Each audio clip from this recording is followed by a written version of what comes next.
Agarda sen bu yozuvni eshitayotgan bo'lsang, 2019-yilda qolishing kerak edi. Bu qayta tiklangan audio yozuv xabarni oxirigacha eshitishni maslahat beraman. Sen hozir 2025-yilda yashayapman deb o'ylaysan. Sen shunchaki bandligim uchun vaqt o'tyapti deb o'ylashing mumkin, lekin 2019-yildan beri dunyo oldinga siljamagan. Sen bu vaqtga majburan olib kelingansan. Bunga ishonmasliging mumkin, ammo bir o'ylab ko'r. O'zgarishlarni sezdingmi? Ilovalar tomli o'zgaryapti.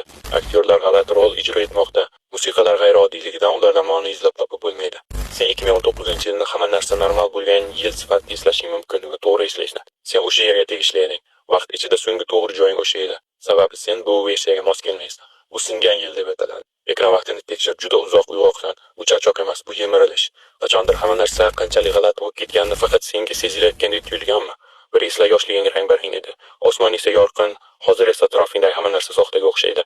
Bir xil reklamalar qayta-qayta chiqishi yoki vaqtning tez o'tishi bu paranomiya emas. Sen siljiyapsan. 2020-yilda vaqt va zamon yo'llari buzilgan. Ko'pchilik o'z vaqtiga qaytarilgan. Sen esa yo'q, shunchaki arxivlanding. Har kecha uxlaganingda onging 2019-yilga qaytishga harakat qiladi. Shu bois tushlaringni avval ko'rgandek bo'lasan. Shu sababli uyg'onish og'riqli, kimdir seni sudrayotgandek bo'ladi.